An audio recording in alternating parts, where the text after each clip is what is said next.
Bueno, eh, este artículo es un artículo que se titula Tomografía de la columna posoperatoria, lo que el radiólogo necesita saber. Es un artículo del Departamento de Radiología y Ciencias de Radiología y Radiología Musculoesquelética del Hospital Johns Hopkins y de la División de Columna Vertebral y Ortopedia del Belgisch de Zurich.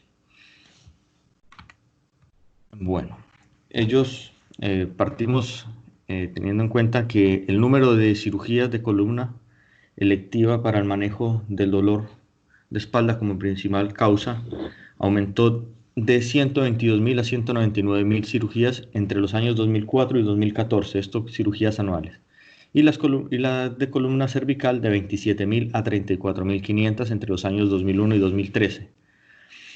Toda esta tasa de aumento se presentó más en pacientes mayores de 65 años. Mayor cantidad de cirugías significa mayor cantidad de estudios tomográficos que los radiólogos debemos evaluar e informar. La tomografía la usamos para perdón, identificar la ubicación, la integridad de los implantes que se ponen en la columna y evaluar el éxito de la descompresión y la artrodesis intervertebral y detectar cuando se presentan las complicaciones.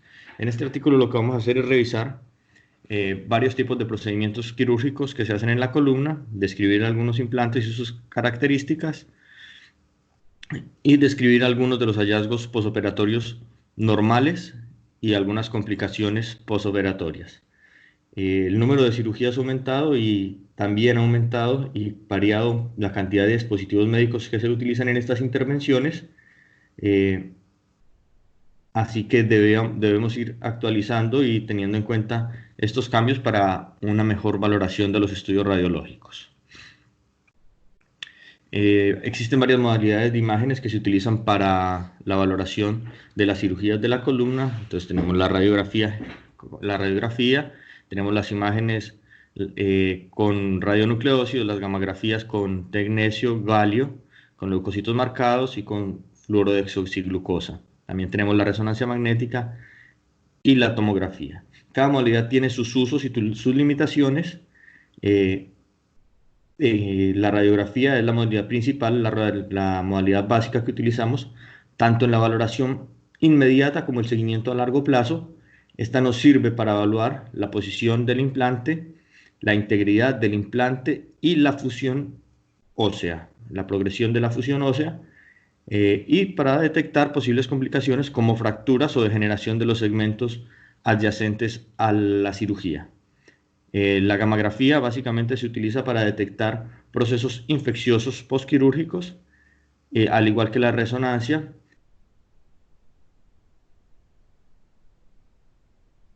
Y, la, y las características de la descompresión del canal o de los forámenes. En este artículo nos vamos a centrar, en esta revisión nos vamos a centrar en la revisión de la tomografía. Entonces, las indicaciones de la tomografía son la valoración del implante, como ya habíamos visto, la relación del implante con la anatomía espinal subyacente, la presencia y progresión de la fusión ósea, la alineación espinal y los efectos de la cirugía descompresiva. Además de eso, podemos buscar complicaciones. La tomografía, como ya dijimos, evalúa la integridad y la posición del implante, permite evaluar con detalle las estructuras óseas y tiene la posibilidad, con la reconstrucción multiplanar, de evaluar adecuadamente la alineación tanto del implante como de la fusión ósea y de la columna vertebral postquirúrgica. La mielografía es una alternativa en aquellos pacientes que no se pueden llevar a resonancia o en aquellos servicios donde no se cuenta con este servicio, para evaluar la posibilidad de fuga, pinzamientos o fibrosis en el canal medular. La, la tomografía se ve limitada por los artefactos que se generan en relación con los implantes que se usan en estas cirugías. ¿Qué pasa? El haz de rayos X, al al atravesar, al impactar contra una estructura de alta densidad como un implante, hay una inanición de los fotones y se endurece el haz de rayos y se genera una dispersión de los mismos. Y eso es lo que vemos nosotros con los artefactos que son brillantes o muy oscuros en las imágenes. Esto obviamente genera una limitación en la visualización de las estructuras dentro del estudio. Estos artefactos tienen variables fijas y variables modificables. Las variables físicas se basan en las propiedades inherentes de cada implante. Entonces, un implante de mayor densidad o de mayor tamaño me va a generar mayores artefactos. Pero hay algunos materiales que generan menos artefacto al ser un poco menos densos, como el titanio y otro tipo de materiales que se usan para los implantes intervertebrales. Las variables modificables son aquellas que nosotros podemos manejar, como las reconstrucciones, el tipo de reconstrucción que se usa o el tipo de técnica de tomografía que usamos para mejorar y disminuir este tipo de artefactos. Entonces, algunas técnicas que se utilizan para disminuir la cantidad de artefacto es la proyección de los rayos, hacer proyecciones o la aplicación de los rayos de manera perpendicular o por la región transversal del implante, que es menos gruesa, menos densa y por ende va a tener menos artefacto. Otra posibilidad que tenemos es hacer el uso de un mayor pico voltaje y una corriente más alta del tubo. Esto obviamente va a generar mayor exposición, mayor dosis de radiación para el paciente, pero va a disminuir significativamente los artefactos. ¿Qué otras cosas podemos utilizar? El postprocesamiento, ¿sí? Las reconstrucciones multiplanares y las técnicas de volumen rendering, que eso ayuda a disminuir la gravedad del artefacto y nos permite visualizar de mejor forma los resultados quirúrgicos y los mismos implantes. Entonces lo que estamos viendo acá es un ejemplo de una tomografía que se realizó con 100 kiloelectrovoltios y una con 140 kiloelectrovoltios. Entonces se observa menor cantidad de artefacto y se puede hacer una mejor visualización de las estructuras y de los mismos implantes en la segunda imagen con una mayor exposición. Hay técnicas especiales en las cuales no vamos a profundizar mucho. Esto ya lo hemos venido viendo en otros artículos, los que ha presentado Luis y nosotros hemos visto, que es el Dual Energy. Este tipo de técnicas utilizan dos proyecciones de energía, ¿sí?, que se superponen y se generan imágenes con las densidades. En esto no vamos a entrar en profundidad, esto simplemente para comentar que este tipo de técnicas se pueden usar no lo vamos a comentar mucho, debido a que esto requiere el uso de equipos especializados, así que no, en este momento no es algo que vamos a abordar. Bueno, entonces ahora entrando ya en detalle con las técnicas de instrumentación espinal, hay varios tipos de técnicas que se usan, como la descompresión, que se realiza por laminectomía, secuestrectomía o nucleotomía cuando es posible. También se utiliza la fijación, estabilización y fusión, y la corrección de deformidades y el desbridamiento de algunas lesiones. Todo esto se realiza para lograr una fusión espinal ósea cuando se demuestra que hay una estabilidad a nivel de la columna, resultado de una enfermedad degenerativa del disco. Cuando hay una espondilolisis con espondilolistesis, también puede generarse por trauma, infección o alguna malignidad. La descompresión se realiza principalmente para minimizar los efectos de masa y se hace realizando una resección o una eliminación del material discal que está herniado. Se puede lograr a través de una laminotomía que puede ser unilateral, que se reseca una parte de la lámina superior y una parte de la lámina inferior para la extracción de dicho material. Las laminotomías de la línea media incluyen la extracción de la lámina superior y la inferior, y es el procedimiento estándar para la resección de la liberación de las estenosis del canal espinal.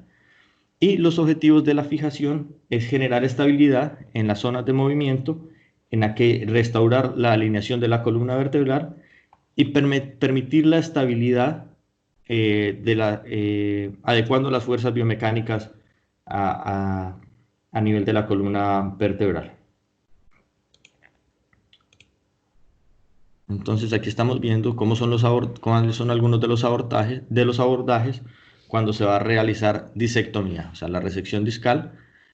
Estas habitualmente se realiza la resección del disco y se coloca un implante intervertebral, intercorporal, para lograr la fusión, la fusión vertebral, y además de eso, mantener o restaurar la altura intervertebral. Entonces tenemos los abordajes anterior, lateral, oblicuo, la posterior y la transforaminal. Este procedimiento básicamente lo que busca es la fusión ósea, restaurar la altura intervertebral, buscar la fusión ósea.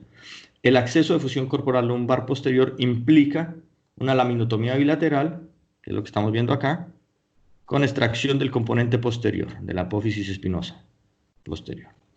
Y el abordaje transforaminal, lo que nos está mostrando es que implica una laminectomía unilateral con fasectomía inferior.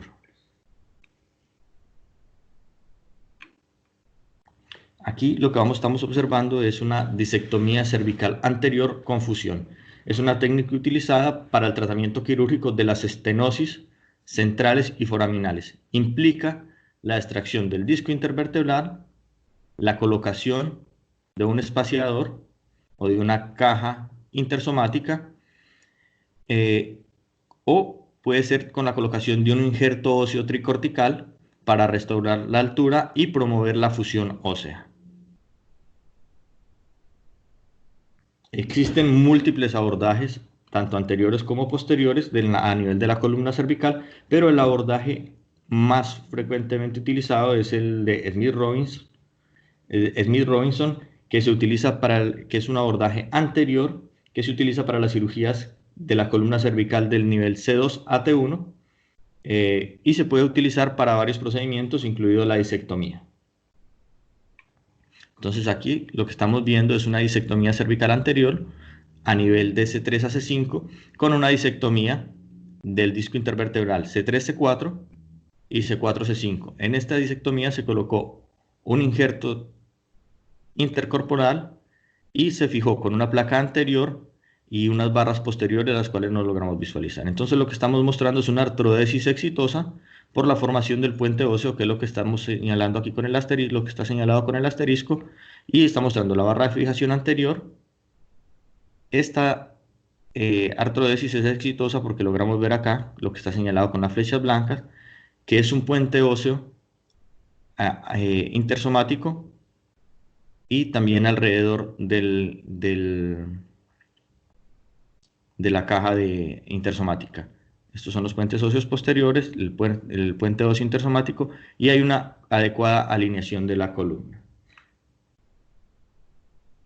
Bueno, complicaciones. Todos este tipo de procedimientos puede llegar a tener algunas complicaciones, y en este caso ellos nos ilustran con una fístula entre el esófago y el injerto óseo. Ella es una paciente de 66 años con una instrumentación cérvico-torácica posterior de C5 a T1, que tiene una colocación de un injerto intersomático, que es todo esto con una fijación con una barra anterior que presenta una fístula, que es lo que está señalado aquí con la flecha blanca, entre el esófago y el injerto.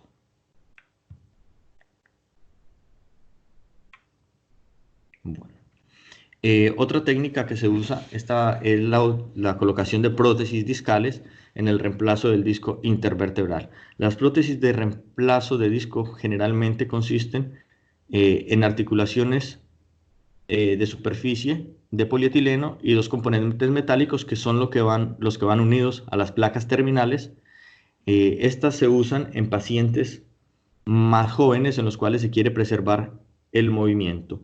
Se usan en pacientes en los cuales no hay una alteración de la articulación eh, interfacetaria, no hay una artrosis significativa y por eso se pueden realizar este tipo de cirugías. El diseño esto es lo que estamos viendo acá, es el diseño de una prótesis intervertebral con libertad de movimiento, y lo que estamos mostrando aquí con las puntas de flecha son las quillas que van a ir adheridas, incrustadas en las superficies, en las placas terminales, una superficie muy porosa, que es lo que está señalado con la flecha blanca, y la articulación de libre movimiento. Y en la última imagen lo que estamos viendo es cómo se vería puesta, colocada en el cuerpo vertebral. Hay varios diseños, pueden variar en cuanto a su diseño, al material, al tipo de superficie o al tipo de fijación, pero básicamente es lo mismo. Una superficie rugosa, unas quillas de fijación y una superficie articular. Entonces lo que estamos viendo acá es un reemplazo de disco intervertebral, el cual se utiliza para mantener movimiento en el segmento fisiológico. Esto ya habíamos dicho que se utiliza en pacientes más jóvenes que no tienen artrosis degenerativa interfacetaria o uncoartrosis. La mayoría de estos implantes tienen un diseño de bola y encaje que permite libertad de movimiento y un encaje a nivel de las placas terminales que está realizado por quillas y una superficie muy porosa. Entonces, las imágenes de tomografía que nos van a permitir evaluar la colocación y el encaje preciso de la prótesis dentro de las placas terminales de los cuerpos vertebrales, la integración ósea exitosa, que es lo que estamos viendo aquí cuando el implante se fija adecuadamente y se pega adecuadamente al hueso esponjoso, sin dejar espacios. También nos permite evaluar la alineación postquirúrgica de la columna vertebral, y todo esto es visible a pesar de los artefactos que estamos viendo en tomografía. Todo esto lo podemos evaluar a pesar de tener este tipo de artefactos. Entonces, los reemplazos discales también pueden fallar, y eso es lo que nosotros podemos evaluar con la tomografía. Entonces, la colocación del implante, hemos hablado que la colocación precisa y la integración ósea adecuada es indicativo del éxito o falla del implante. Entonces, lo que estamos viendo acá es una colocación defectuosa del implante, el cual está desplazado anteriormente sobre las placas terminales. Tiene un desplazamiento de 3 milímetros, que es lo que está señalado aquí con la punta de flecha. Vemos cómo está hacia adelante. Aparte de eso, tenemos que hay una integración ósea defectuosa del implante respecto al hueso esponjoso, y lo está señalando la flecha. Entonces lo que estamos viendo aquí es un área de osteólisis subcortical, y tenemos una falla también en la alineación de la columna cervical, que es lo que estamos señalando, lo que nos está dejando identificar estas líneas que estamos viendo acá. Entonces hay una angulación posterior del implante con un aumento de la apertura anterior, y eso da como resultado una mala alineación con un aumento de la lordosis. Bueno, pasando a otro tema, ya es lo de la fijación espinal. Es una visión general que vamos a obtener, y vamos a ver el tipo de dispositivos que se utilizan para hacer estas fijaciones. Podemos encontrar tornillos, alambres, placas, varillas. Hay muchos sistemas de instrumentación diferentes y muchos tipos de implantes o de dispositivos que se van a utilizar para realizar estas fijaciones. Aquí vamos a revisar algunos de ellos. Entonces, los tornillos y las placas se utilizan los tornillos se utilizan para diversos fines. Entonces, para fijación de la columna vertebral, para fijación de fracturas, para realizar compresión sobre algunas fracturas y estabilidad. Hay varios tipos de tornillos, se pueden utilizar individualmente, pero de manera individual se usan básicamente para hacer compresión de una fractura. Los tornillos transpediculares, translaminares y transarticulares se utilizan como anclajes para las bielas posteriores en las cirugías de fijación vertebral. También se pueden utilizar tornillos para fijar las placas entre los elementos vertebrales para proporcionar estabilidad durante la fusión ósea.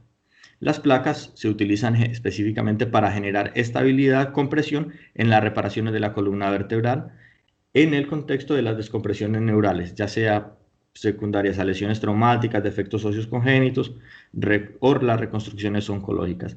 Y las varillas, junto con los tornillos de anclaje, se utilizan para estabilizar construcciones en las reparaciones de las anormalidades de la columna estructural. Bueno, entonces la valoración y la descripción de los tipos de anclajes. Lo que estamos viendo acá es un paciente, es una imagen de un paciente de 62 años con una instrumentación quirúrgica posterior de la columna lumbar L5-S1. Este paciente se instrumentó para tratar una anterolistesis grado 1 y lo que estamos observando es cómo hay un aflojamiento con un desenganche de la barra, ¿sí? Que es lo que estamos viendo acá, con un desplazamiento y una pérdida de la alineación.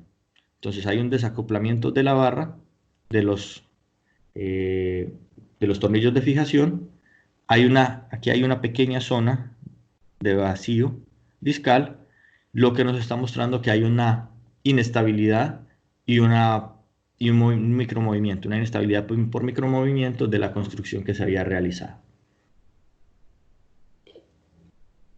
Las barras de crecimiento se usan para construcciones de fijación ajustables en la cirugía de corrección de la escoliosis. Pueden utilizarse varios tipos de varillas, algunas son que se pueden aumentar la longitud de manera manual, algunas se hacen por magnetismo, ¿sí? Y este tipo de varillas se colocan dejando ganchos por encima y por debajo de la curva escoliótica. Entonces lo que estamos viendo acá es el ejemplo de uso de una varilla con rango de movimiento o ajustable. Entonces se fija distal y proximalmente a la curva escoliótica y se deja para tener una posibilidad de ampliar ese movimiento. Estas que estamos viendo acá, estas imágenes que estamos viendo acá son varillas con circuitos de control magnético, así que el paciente no va a tener que tener ninguna instrumentación, sino que se aplica una carga magnética a unos imanes que tienen estas barras en su interior para generar el alargamiento.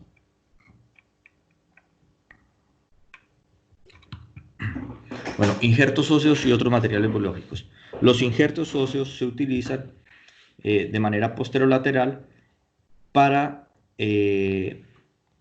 promover la fusión ósea, estimular la fusión ósea para recuperar la altura, y se utilizan habitualmente en conjunto con las jaulas intersomáticas o intercorporales, que son los espaciadores intervertebrales que nosotros vemos en las imágenes. Estos tipos de espaciadores tienen varios tipos de diseños y lo que hacen es mantener la altura y dar un poco de estabilidad y estimular el crecimiento óseo para el puente óseo y la artrodesis. Los injertos óseos pueden ser autólogos cuando se toman del mismo paciente o ser cadavéricos o halogénicos, pero también se pueden utilizar otro tipo de materiales para estimular la fusión ósea. Bueno, como teaching point tenemos que la colocación adecuada del injerto predice la estabilidad, la colocación precisa de este mismo injerto se puede evaluar dependiendo de la distancia que hay entre el borde del injerto y el margen anterior y entre el margen posterior del cuerpo vertebral. Cuando el injerto corporal está a menos de 2 milímetros del margen posterior de la placa terminal, hay un mayor riesgo de migración posterior hacia el canal espinal y falla de este mismo sistema.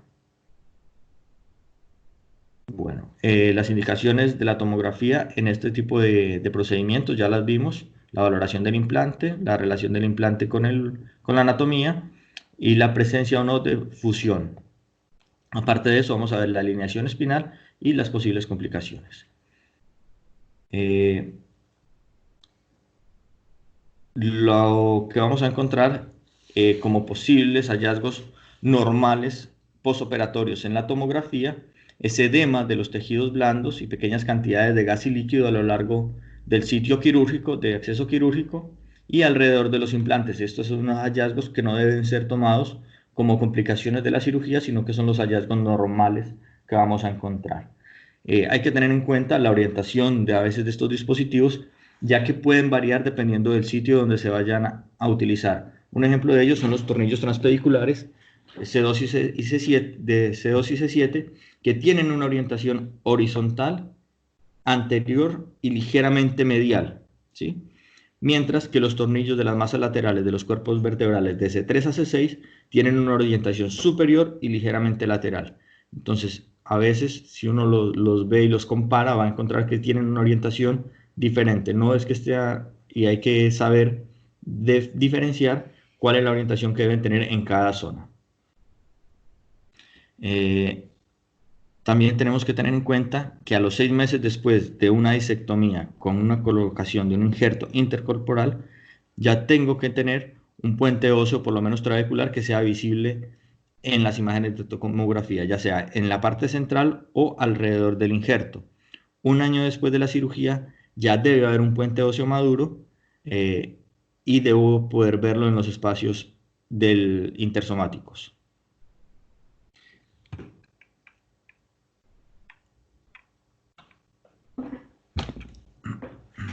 Bueno, y aquí lo que estamos viendo es una tomografía, una valoración de las complicaciones. Ya hablamos de los hallazgos normales, ahora vamos a ver algunas complicaciones postoperatorias que podemos encontrar. Entonces, en esta imagen, la primera imagen, lo que estamos viendo es cómo cómo hay un tornillo que atraviesa el receso lateral derecho del canal espinal. Hay que tener en cuenta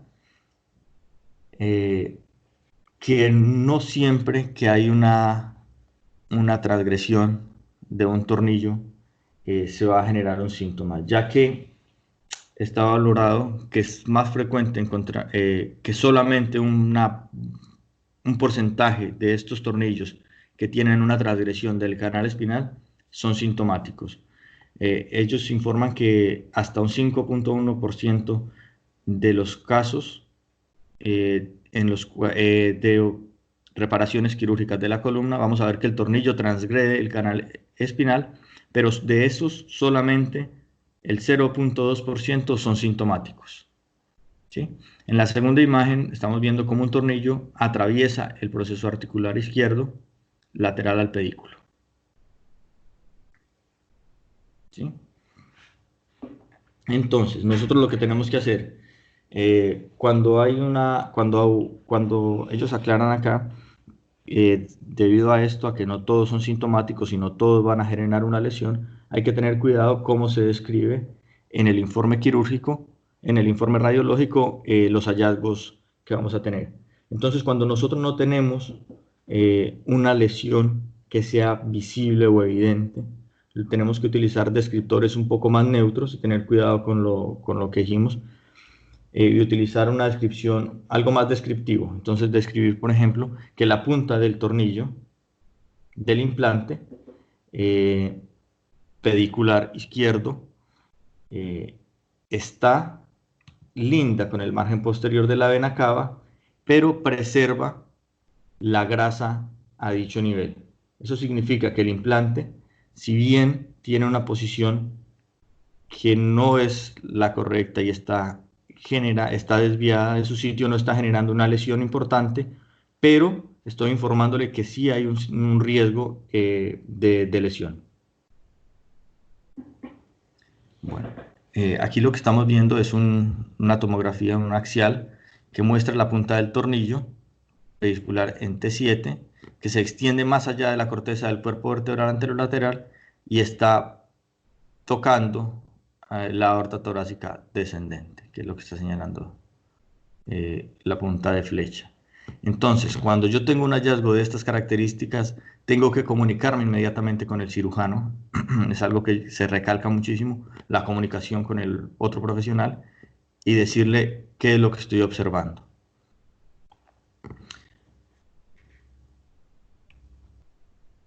Otro tipo de hallazgos que vamos a encontrar es la osteólisis periprotésica y la migración del injerto. Entonces aquí estamos viendo una tomografía de un paciente de 47 años con una instrumentación de la columna lumbar posterior L4-S1 que tiene un injerto intercorporal, que es lo que estamos viendo acá, para descompresión de la línea media y tiene una fijación con barras posteriores, con varillas posteriores. Entonces lo que estamos viendo acá es cómo hay un desplazamiento de ese material intersomático, de ese injerto de cemento que se desplazó anteriormente y está en contacto con la vena ilíaca común. Además de eso, hay una osteólisis perinjerto que está demostrando que hay una falla del injerto, una inestabilidad y un desplazamiento. Hay micromovimiento. En este también estamos viendo cómo hay una migración anterior de un injerto intercorporal. Él es un paciente de 52 años que tiene una instrumentación quirúrgica con disectomía a nivel L4 a S1 y tiene un injerto intercorporal el cual presenta un desplazamiento anterior del injerto L4-L5. Este injerto se encuentra inmediatamente por debajo de la bifurcación aórtica y está en contacto con las arterias ilíacas comunes. Entonces, esto hay que describirlo y hay que informárselo al médico tratante. Bueno, la osteólisis periimplantaria es el aflojamiento, es lo que vamos a encontrar como el aflojamiento de los implantes. La evaluación del aflojamiento debe realizarse de acuerdo a los principios similares como se hace en las prótesis de rodilla, de cadera, después de una cirugía. La osteólisis circunferencial periimplantaria alrededor de los implantes espinales de más de 2 milímetros sugiere un aflojamiento. O sea, nosotros deberíamos encontrar una adaptación del implante adecuado. Cuando encuentro una osteólisis de mayor de 2 milímetros, ya puedo hablar de que hay un aflojamiento o cuando encuentro un cambio de posición del implante. Esto habitualmente se logra con imágenes, con los controles imagenológicos evolutivos. Entonces, aquí lo que estamos viendo es las imágenes de un paciente de 70 años que se sometió a una cirugía por un dolor de espalda. Entonces, a él le hicieron una cirugía del segmento lumbar L1 a S1 para la descompresión de la línea media. Se realizaron disectomías a nivel L2, L3 y L3, L4 y se colocaron injertos intercorporales con tornillos transpediculares para la fijación. Y las imágenes lo que nos están mostrando es cómo hay una osteólisis alrededor de los tornillos L1 y S1, que es lo que está señalado con las puntas de flecha, ¿sí? Cómo se aflojaron los tornillos, ¿sí? Aparte de eso, tenemos fenómenos de vacío a nivel de los espacios intervertebrales, de los discos intervertebrales, que es lo que está señalado con las puntas de flecha blanca, pero sí hay una artrodesis en esta región, que es el nivel L2, L3 y L3, L4. Entonces esto se diagnostica como una enfermedad del segmento adyacente. Tengo el segmento operado con una artrodesis exitosa, pero los segmentos adyacentes tienen un desplazamiento o un micromovimiento, que es algo que se caracteriza con estas hendiduras a nivel intervertebral. Bueno, osteólisis, lo que habíamos hablado, la osteólisis y la migración de los implantes. Entonces lo que estamos viendo acá es como en la primera imagen hay una osteólisis a nivel del tornillo C2 derecho que sugiere una fijación deteriorada. En una imagen de control 16 meses después vemos como hay un aumento de esa osteólisis, como hay un gran espacio y un aflojamiento y una separación de dicho tornillo con un desplazamiento hacia la articulación facetaria. Este es un paciente de 66 años con una fijación de C2 a T2, con un aflojamiento y un desplazamiento de su material de osteosíntesis.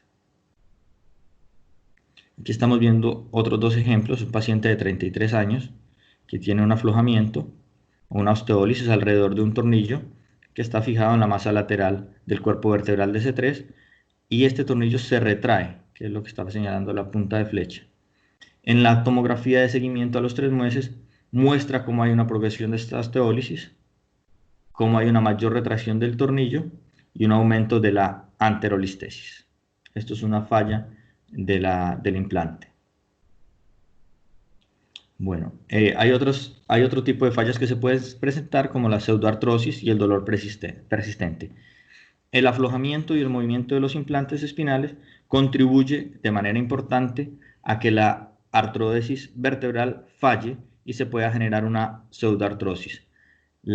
Este diagnóstico se hace cuando encuentro una falta de puente óseo maduro un año después de la cirugía, o cuando encuentro un cambio mayor de 2 milímetros en la distancia interespinosa, o un cambio de más de 2 grados en las mediciones de los ángulos de Coops cuando se hace en las cirugías de columna.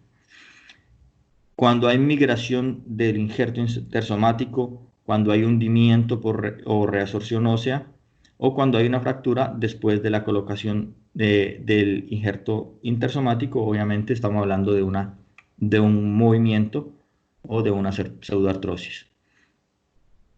Entonces lo que estamos viendo acá es una pseudoartrosis con inestabilidad y una pseudoartrosis estable.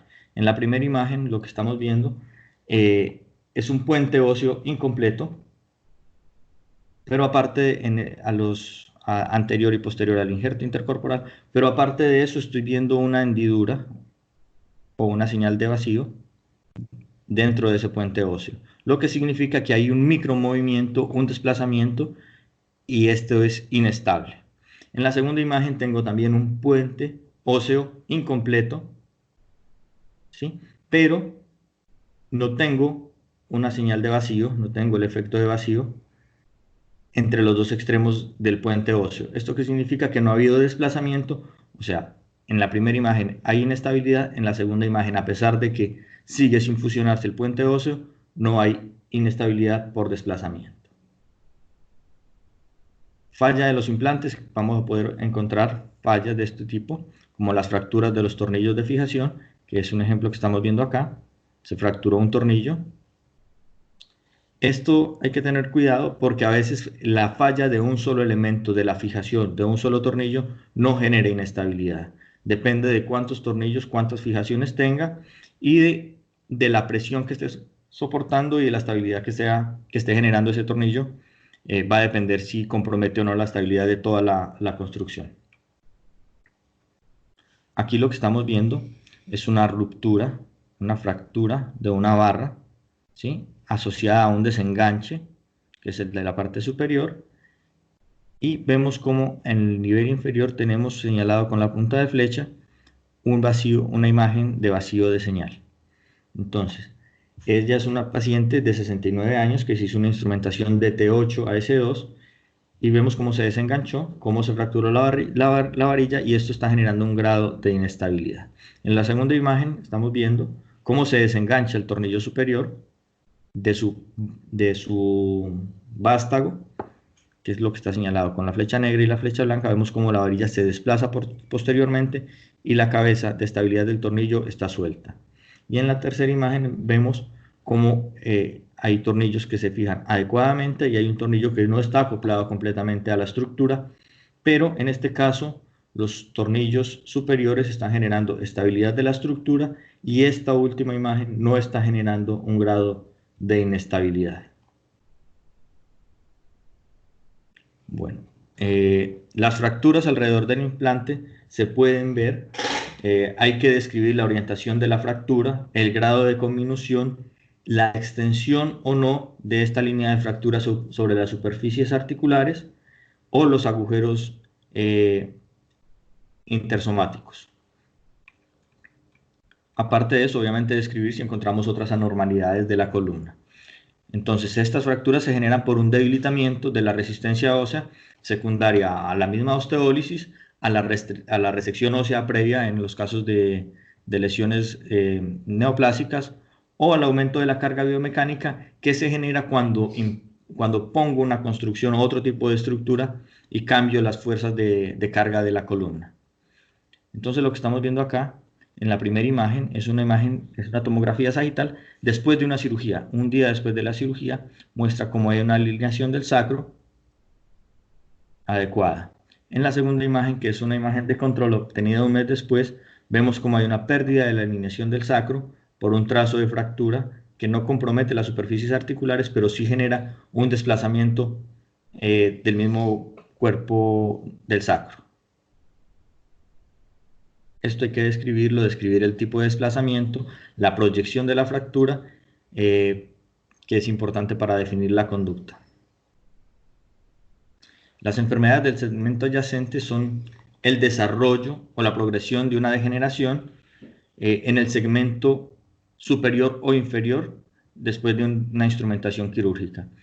La enfermedad del segmento adyacente se acelera por la fuerza de carga que estoy adicionando o cambiando dentro de una columna. Al transmitir una carga diferente a este segmento espinal se generan lesiones degenerativas.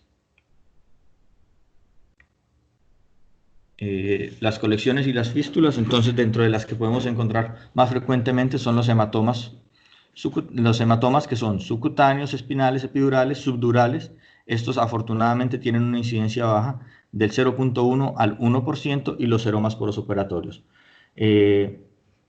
Los hematomas subcutáneos se pueden evidenciar dentro o alrededor del trayecto quirúrgico. Los espinales, como ya dije, afortunadamente son menos frecuentes.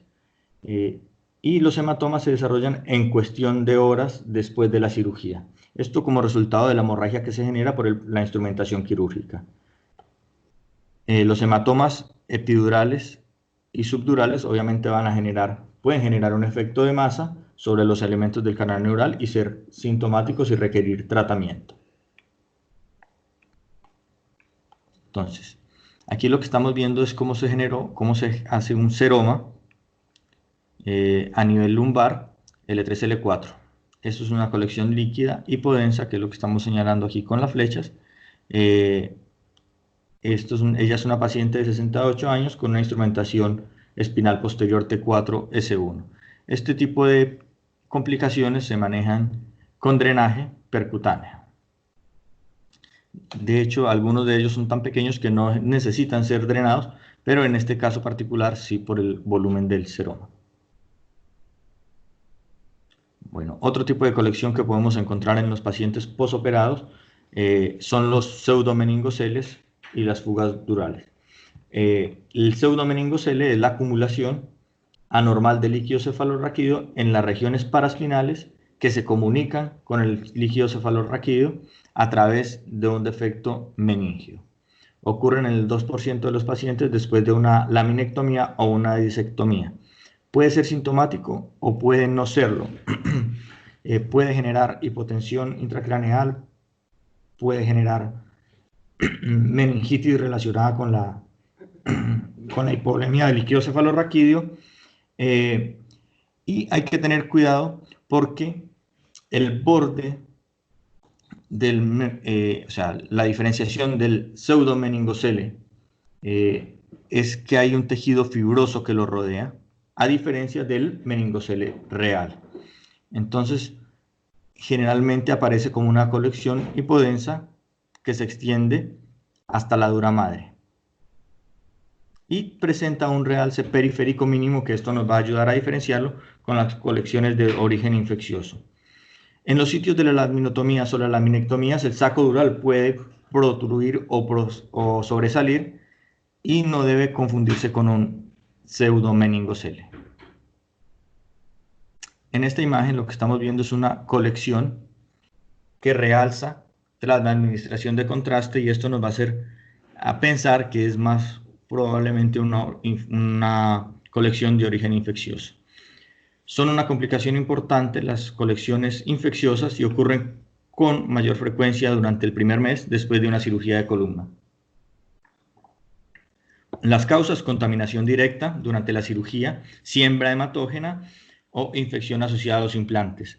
La resonancia magnética tiene una alta precisión para detectar este tipo de colecciones, pero en algunos casos no hay posibilidad de realizar resonancia, dado los artefactos o la disponibilidad del recurso, y para eso nos ayuda muchísimo la tomografía con contraste, que es lo que estamos viendo en esta imagen.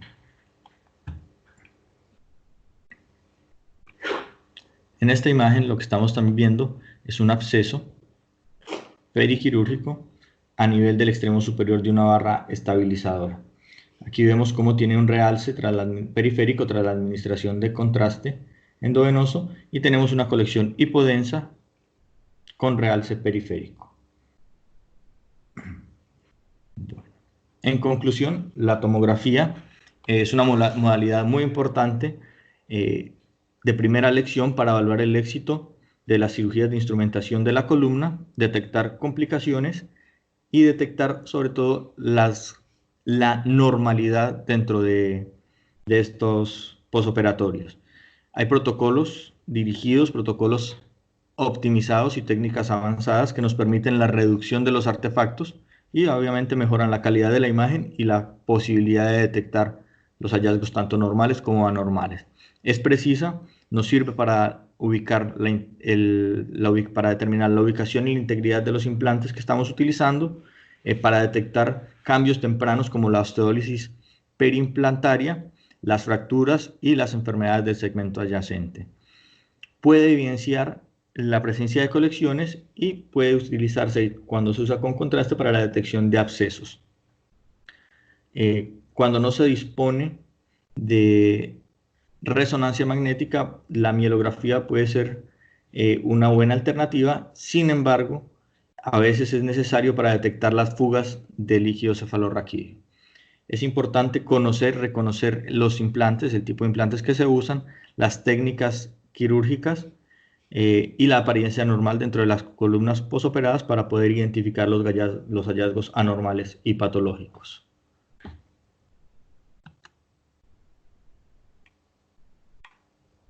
Eso